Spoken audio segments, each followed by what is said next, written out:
Hi. Welcome to the By Jove Pride Month podcast. Happy Pride Month, everyone.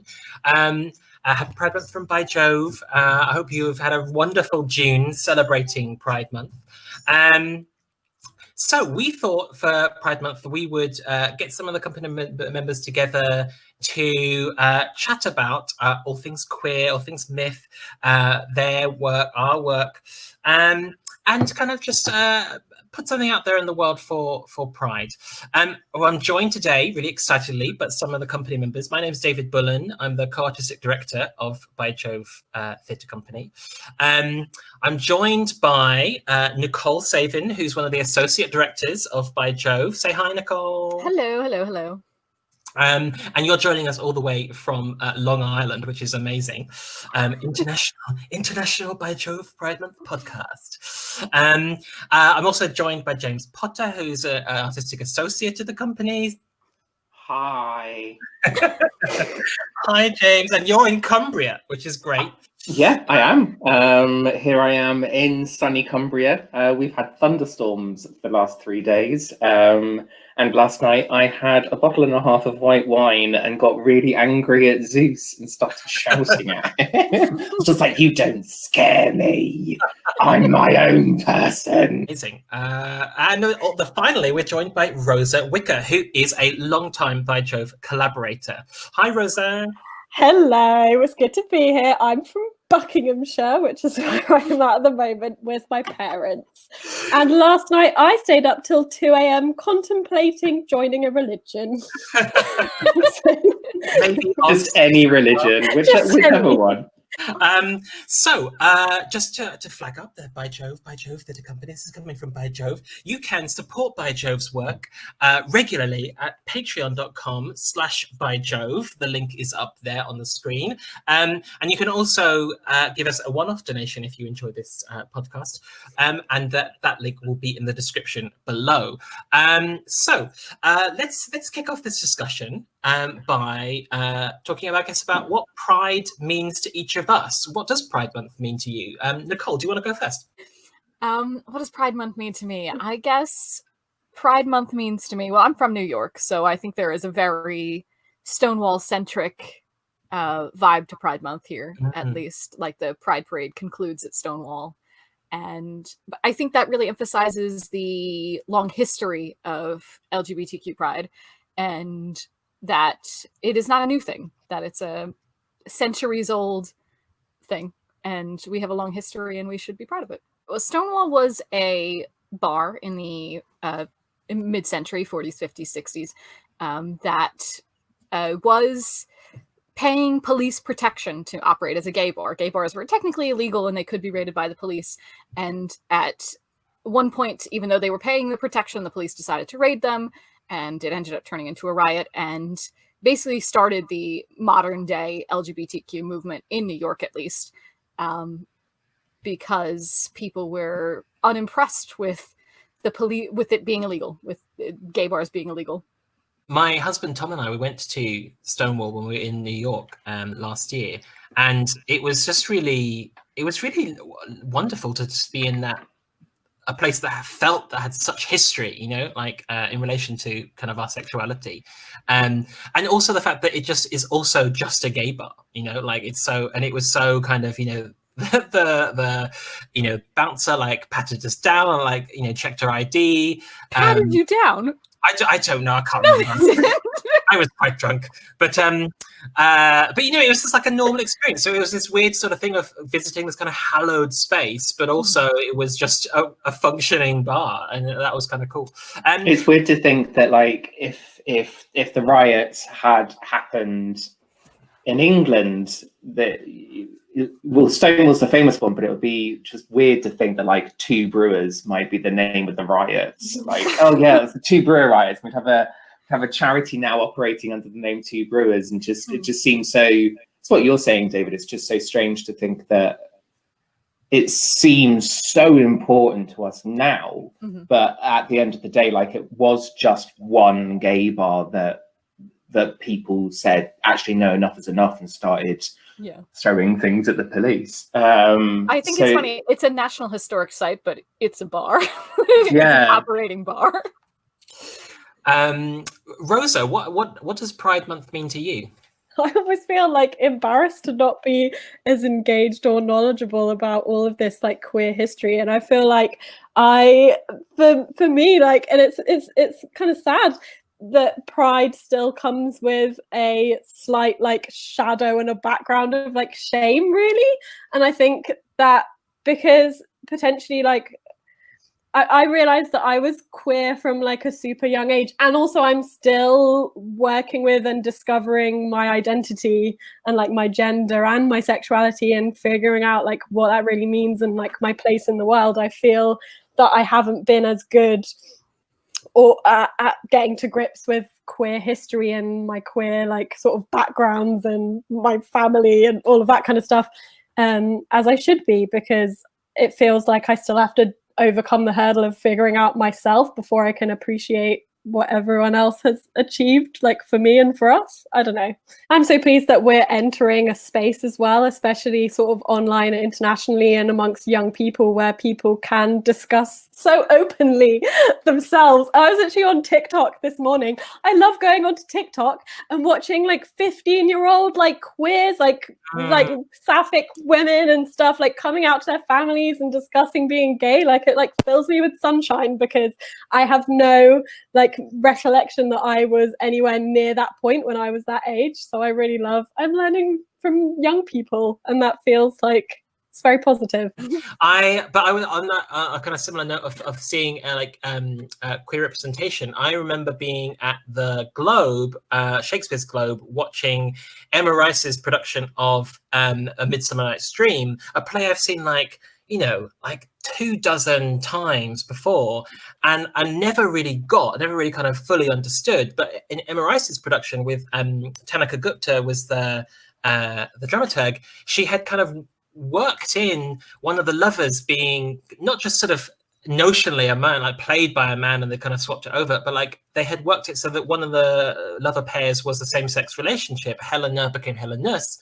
And I remember like getting to the end of that production, and I was stood there with Tom, and like I just had this massive like catharsis of like, this, like I was weeping because I kind of got that this play was profoundly about love in a way that I had never understood before, because I could see myself suddenly there. And I think so it's the same kind of experience of watching that and being like, oh my god, I can see this at Shakespeare's Globe in a public setting with my same-sex partner. It's astonishing. If like my 14-year-old self could see that, they would be astonished.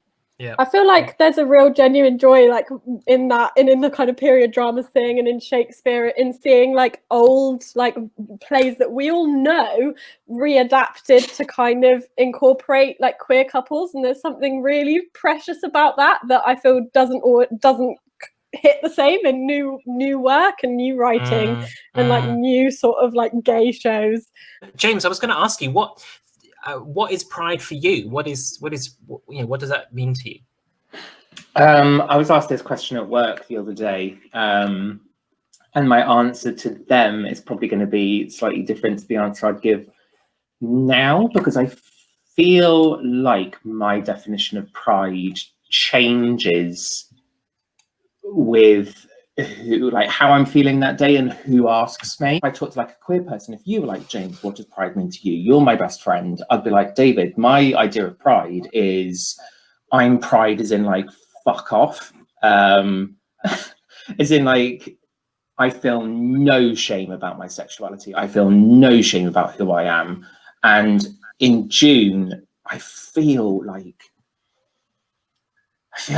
I'm like fully charged. I feel like I'm at the top of my power. I feel like I'm a witch that's like stood in the middle of a pentacle, and like all the demons of hell have like soared through my veins. And I'm like, I am like I feel like a cock destroyer. I'm like, yes, because it's the month where I know that people are going to be aggy on Twitter. I know that people are going to say things. I know that relatives are going to be like, we think this about this. And it's this point in the year when I can be like, you know what, go fuck yourself. not to like sort of like trivialize what James just said, because it's like incredibly powerful and I know the exact feeling, but it does remind me of the meme that I sometimes see around this time of year that's like, we've evolved past the need for gay pride and now we're at gay wrath. Like some point, like especially, you know, some points of time when there's still legislation being passed like in huge Western countries that damages like our communities, and I'd like to say us, but like obviously it's lots directed at trans people at the moment. But I feel like you want to reinvigorate that wrath from Stonewall and from the riots to like actually, you know, rally against the powers that still want to beat people down that are in our family. I think there is something to be said for joy and how parties and fun can make Pride more approachable. And like the number of people who go to Pride and are not yet queer themselves, and then next year they attend Pride and they are queer, it's probably quite a lot of people.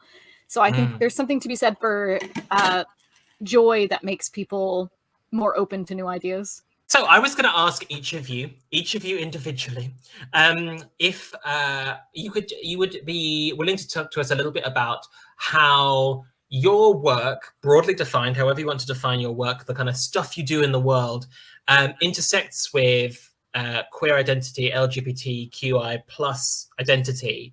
It might not be your identity, it might be kind of the idea or the themes more broadly. Rosa, do you want to kick us off about this? I can indeed. I guess, for me, I don't want to start off with another sort of historical backdrop to my life, but I will.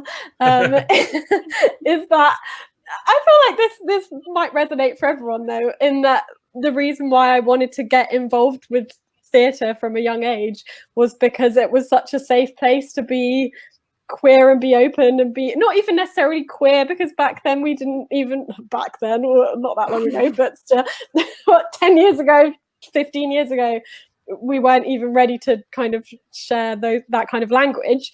But it was certainly a place, performance was a place where it was almost mandatory to explore yourself. It's kind of like what James was saying, when you're gay and when you're very proud, you kind of give yourself permission to be like cross boundaries in different ways and be fluid in different ways and question gender.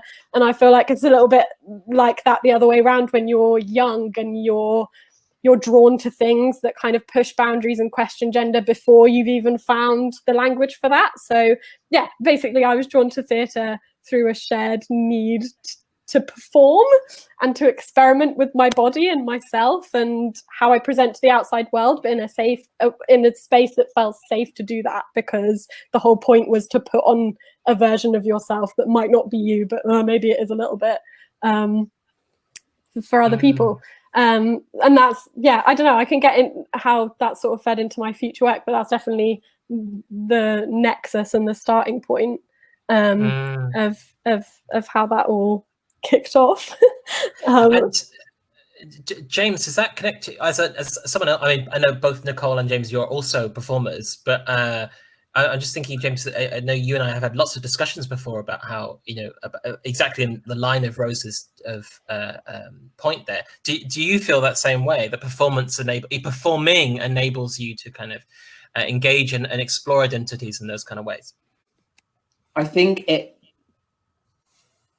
personally is like me acting, no, but I've taught for the last 10 years internationally. I've done it Japan, China, Italy, England, all across the UK, and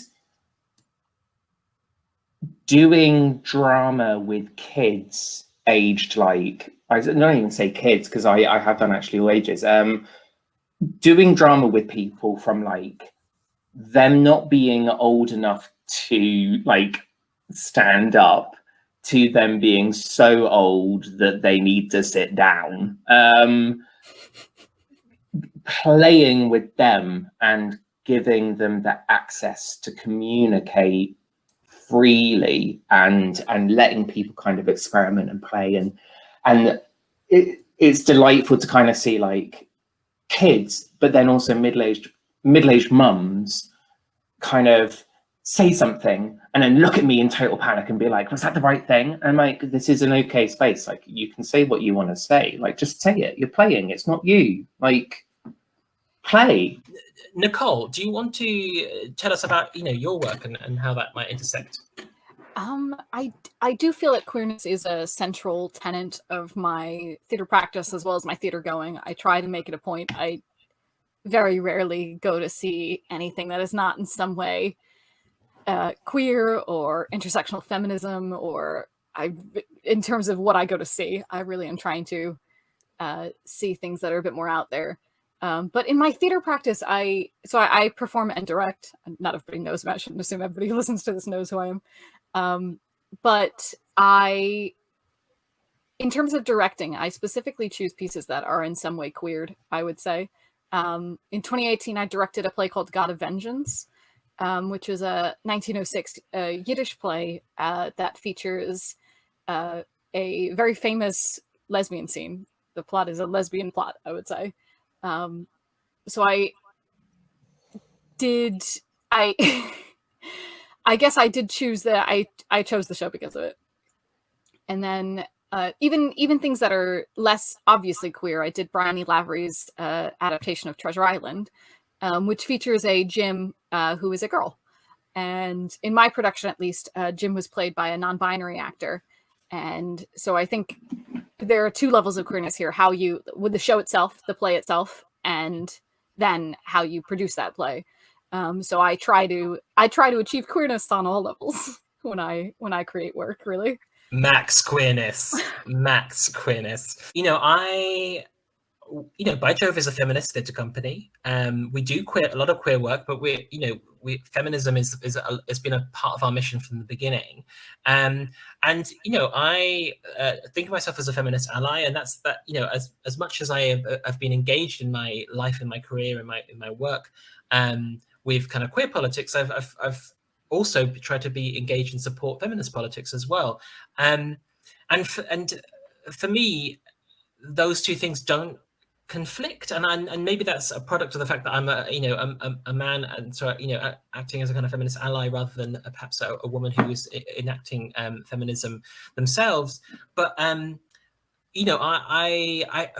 feel like being gay actually can in some ways maybe kind of go, oh yeah, women are treated horrifically, that was always obvious to me from like, I remember really as a kid thinking about this, and I think there's something, I don't know, that to me those kind of the LGBT community and the feminist community have so much in common, and have so much that they should be standing alongside, and I know that almost all of By Jove's work, we've been we've tried to approach things and kind of do a kind of feminist politics, and that's often involved a kind of queer politics as well, and ways that those things have intersected and overlapped, and don't need to compete. I know they are, kind of competing in some ways now. But does anyone else feel like that? Is that another thing? Nicole and Rosa, I mean, do you, James, do you feel that kind of tension between feminism and queer politics? Do you feel that, or do you feel that they work in concert with one another? Does that come up in your work?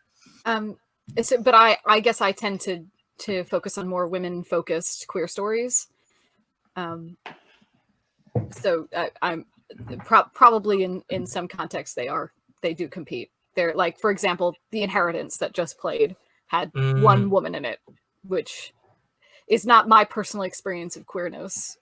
Absolutely. And I mean, I think, James, you and I had this exact conversation, did we not? Where I said, I do not know of a gay man who is surrounded exclusively by other men, and maybe that's just the kind of circles that I move in. But I could count on one hand the number of male friends I have, but compared to that, to the women I work with and whatever, it's like to me as a queer man, that's.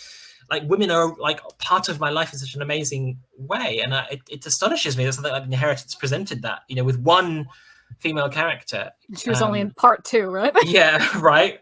And she's Vanessa Redgrave. This ridiculous. James, do you feel that? The Inheritance made me. Oh, I was like shaking with rage. It was a deliberate choice, and there is no way that anybody can look at that and think, oh, that happened, and they didn't put any women in it. Oh, whoops. There was an active decision to make sure that there were no women in that show, and the one woman who was supposed to show up as this kind of glorious angel figure, which I think is as damaging as not including any women at all. To just be like, the only reason that the women should be in gay men's lives is to be a comforting mother figure is just the levels of toxicity in that just make me want to. And then also to be like, we're going to have, that's what you said, David, like, we're going to have one woman. We're not going to have any opportunities for any women in this play at all. We're going to have one woman, and you know who we're going to cast? We're going to cast this old white lady from an acting dynasty. To me, that's why the comparisons to Angels in America were so baffling, because the women in Angels in America have like rich inner lives, and the way the role doubling works in Angels in America, that the whole show is queered in a way that The Inheritance is not. Yeah, I totally agree. The Inheritance was set up to be Angels in America too. They did it in that way. It was a deliberate choice, making it 6 hours long for absolutely no reason, splitting it into 2 parts, making it about the HIV and AIDS epidemics. Like, and it said nothing new, and all the people of color in the show are portrayed as like shouty, angry people who are constantly told and gaslit throughout the entire show that they're wrong. I just went on Twitter, and all I saw for ages was just cis white gay twinks being like, I loved it, I cried so much. And I'm like, good for you, but like, think about other people for once in your life. Rosa, you had a thought? Yeah, it boggles my mind, bringing it back to what you were saying, David, about like the sort of intersection between feminism and queerness, and how I think there's no competition between the two inherently, and they absolutely, like Nicole was saying, work like almost inherently in conjunction with one another. But it is the sort of like, it's the cultural focus and the lens and the visibility that always ends up on white cis gay men, even though for people that kind of live our sort of, obviously there are white cis gay men that probably do just associate with wealthy cis white gay men as well, but the culture, our culture, and where our strengths and the art and the richness comes from, like, I don't know anyone amongst my queer friends that truly sort of identify as queer and produce art and work and involve their queerness in all their work. I don't know any of them that don't have sort of incredibly, like, I don't know, this sounds a bit twee, but really diverse kind of friendship groups, really, that don't have, you know, loads of female friends, like queer friends, like trans friends, Black friends, disabled friends. Like it all works in conjunction with each other for very good reason. Totally. And that comes out in the best work. And I feel like the best work that isn't always the most visible work really does bring together all of those different marginalizations in an intersectional way, just because it inherently does, because our communities band together. And some of the best shows that I've seen. So I saw a Chekhov interpretation of The Bear and the Proposal at the Young Vic. It was absolutely amazing. It was made by a small company called Milk Presents that was like a transing of the plays. And the characters were Black and trans and non-binary, because that's them and that's their lives. And it got almost no airtime amongst the people, like critics and people that want to talk about it and trend on Twitter and this kind of thing. But we know like what our culture is and how feminism and like Black Lives Matter and queerness and transness and disabled bodies, and how we can all work together and produce the best art together. And if the lens isn't focused on that, which we know it never is, the lens is always 20 years behind. That's kind of their problem. We've got our own good stuff going on. It's just sad that we don't get the money. I mean, absolutely. I mean, but who gets money right now? Though I did see, and I will raise this because it's a point of annoyance, and I think it connects to us. Did you see that the first show to go into rehearsal post lockdown is at the Theatre Royal Windsor, and it's a production of Hamlet. That famously diverse play. Is and this the one with Ian McKellen? Ian McKellen, age blind. This is particularly annoying to me because I have been a proponent of age blind casting, and there was this wonderful production of Hair that featured a cast of actors who were actually alive when Hair was originally produced and when Hair took place. And I'm interested in that idea, but I feel like, do we need an Ian McKellen Hamlet? Is it really necessary? Yeah, like he's not wanting for parts, you know. Like absolutely. Ageism is another kind of vector of discrimination that happens in the industry, totally. But no, I don't feel it happens necessarily to Ian McKellen. If it's for one production of dozens of productions where everyone and their mother were playing Hamlet, fine. Yeah, but it's not. It is. Ugh. Well, my favorite Hamlet ever was actually a one-woman Hamlet done by an actor called Emily Carding, in which they play Hamlet and they sort of hand out scripts to the rest of the audience and they play the rest of the roles. And it's beautifully queer, because they don't cast based on gender or anything. So it's like, it could be anything, every different show. Wonderful. Honestly, my favorite Shakespeare I've ever seen.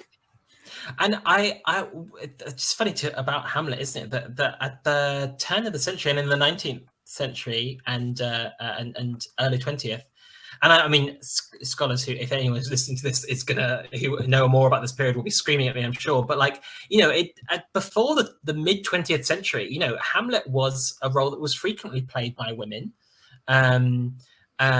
Nicole, I remember you sending me that gif of that amazing silent film Hamlet. The first surviving silent film Hamlet we have is played by a woman. Yeah, and it's amazing. And I guess she plays it as a woman. She doesn't drag up. Oh my God, she's stunning though. Yeah, exactly. And so this like role that is now become like the preserve of like elite, of like a barrage of elite white men. And I know there are people who aren't elite white men who have played Hamlet, thank goodness. But like, you know, like it's but if you look at the elite white men that are currently the A-lists in British theatre, they will have at least at one point played. I mean, Cumberbatch has, Hiddleston, Wishaw has, Al Weaver, who isn't like a big A-lister, but like he's still a very successful working actor on TV, has played Hamlet. And like, bless them, I'm sure they were all wonderful at it. They're totally capable actors. But it seems to be seen as this kind of like staple role. I just kind of feel like we could do without Hamlet for like 20 years maybe. Amen. Forever, really. We've done enough. Like, you know, we've just done enough productions of Hamlet. We could we never need it again. Once, did any of you guys see Amelia at the Globe? God, of course. Yes. Now they've done Amelia, we just can put Shakespeare to bed in general and just keep doing Amelia. Why? Totally agree. I think Shakespeare needs to go to bed. Bless her. She is tired. She wants to go to bed. She was like, just let me go down there. I feel like if they pulled up Shakespeare's withered, bald corpse from the grave and were like, Shakers, what do you want to happen? He'd be like, Merry Wives of Windsor. And he just want like a different production. Just like leave Hamlet alone, leave Macbeth alone, leave Midsummer Night's Dream alone. We don't need any more. Like, just for Christ's sake, talk to somebody else. So many new writers out there. I'm so cross tonight. But it's not even. Oh, right. So we are interested in the canon. But there are so many new writers working within the canon, like Amelia. Like there are new writers that are addressing the canon. Did anybody read Faustus, That Damned Woman? That was up the other day. Apparently it was incredible. I didn't see it, but I heard it was amazing. So it was online last week for the Nick Hearn Playgroup, which plug because our board member Sean runs it. But it's by Chris Bush, and it is obviously a feminized Dr. Faustus. in which Dr. Faust is a woman. She is explicitly queer in the play, and Mephistopheles is explicitly queer as well in the play. But we do have writers that are working within that canon, because I understand why we are interested in those things, and the depth of mythology and 2,000 years of us examining this work, and we don't want to give it up and only deal in new plays. I get why people are interested in these things, but why are we should be working more in those new modes, in the Faustus that damn woman, in the Amelia mode. So I think I'm gonna bring the podcast to an end, wrap it up. And I not to do an awful company focused pivot, but I am. But like, I think this is really interesting, the discussion we've had, because that's precisely the kind of stuff that we work with in the company, is engaging with these older stories and trying to like figure out the kind of queerness of it, the feminist resonances of these materials. And in fact, the project that we are working on at present is a reimagining of the myth of Orestes and sometimes his friend, sometimes his lover, Pylades. Pylades being another man. And they, in their myth, they famously, Orestes murders his mother as a part of a longer cycle of violence. And last year, when we were in a period of research and development for this project, we kind of hit upon this thing where we were like, oh, we can create this lovely, what our collaborator Nancy Rabinowitz talks about as a kind of gay positive version of the story. But hang on, are we going to then let them off the fact that they commit what is explicitly in the myths a kind of act of misogyny? And how do we kind of resolve those two things? And that's something we're working on at the moment in the company, and I hope that in the months to come you'll see what happens with that work, and where we reach with that story, with reworking that myth. Thank you so much, everyone. Thank you so much, Nicole. Thank you so much, Rosa. Thank you so much, James, for joining us. You're welcome. Thanks for having us. You're welcome, man. It's a pleasure. It's been so lovely. I've really enjoyed this little chat, a chance to kind of connect with each other on a kind of pride wavelength. Just to flag up again, if you've enjoyed this podcast, if you've enjoyed listening to our chat, if you are excited about the work these minds make, you can go to patreon.com/byjove, and you can become a regular supporter. You can get a whole barrage of exciting perks by signing up there. And you can also watch the cringe AF video that we have up there. That's like, please give us money.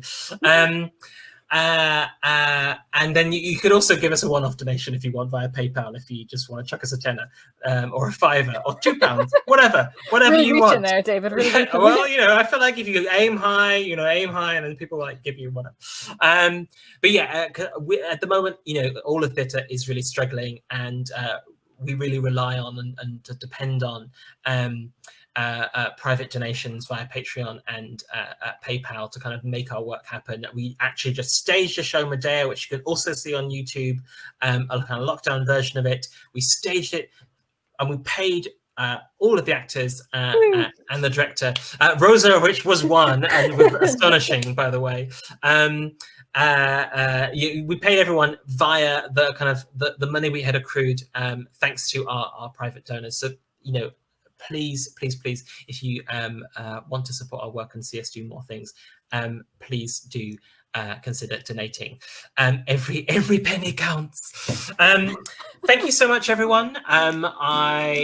This has been by Jove Theatre Company. I'm David Bullen. This has been our Hello Pride Month podcast. We'll see you soon.